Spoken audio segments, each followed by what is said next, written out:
প্রিয় শিক্ষার্থী বন্ধুরা, আজকে আমরা পড়ব পঞ্চম শ্রেণীর বাংলাদেশ ও বিশ্ব পরিচয় অধ্যায় তৃতীয়। আর আমরা তৃতীয় অধ্যায় থেকে নিয়েছি ক্ষুদ্র নৃগোষ্ঠী থেকে গারো। তো দেখো, গারো ক্ষুদ্র নৃগোষ্ঠী থেকে যদি আমরা এই প্রশ্নের উত্তরগুলো পড়ি তাহলে আমরা বৃত্তি পরীক্ষা নিশ্চিত কমন পাবো বলে আশা করি। তো দেখো, প্রথম প্রশ্ন, বাংলাদেশের গারো জনগোষ্ঠী কোথায় বসবাস করে এবং তাদের সমাজ ব্যবস্থা কেমন? গারো জনগোষ্ঠী মূলত ময়মনসিংহ, নেত্রকোনা, টাঙ্গাইল ও শেরপুর জেলায় বসবাস করে। তাদের সমাজ মাতৃতান্ত্রিক, অর্থাৎ মা পরিবারের প্রধান থাকেন। তাদের গ্রাম বা গড়কে বলা হয় নকমান্দি। গারো সমাজ নারী পুরুষ উভয়ই পরিশ্রমী এবং পারস্পরিক শ্রদ্ধাবোধে বিশ্বাসী। 2. গারোদের ঐতিহ্যবাহী উৎসব কি? উত্তর, গারোদের ঐতিহ্যবাহী উৎসবের নাম ওয়ানগালা। এই উৎসবে তারা দেবতা সালজং এর প্রতি কৃতজ্ঞতা প্রকাশ করে নতুন শস্য উৎসর্গ করে। এটি গারোদের নমধান উৎসব হিসেবে ও পরিচিত। উৎসবে নাচ, গান ও আনন্দ উৎসব হয়। 3.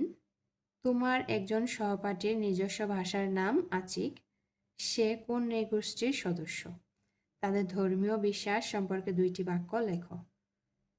আমার সহপাঠী গারো ক্ষুদ্র নৃগোষ্ঠীর সদস্য।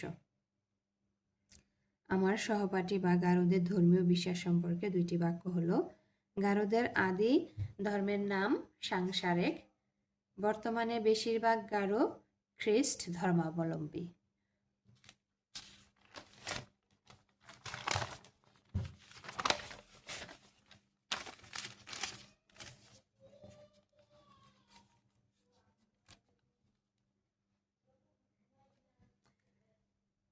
গারো 4 নম্বর প্রশ্ন, গারো নারীদের পোশাকের নাম কি এবং পুরুষরা কি পরিধান করে?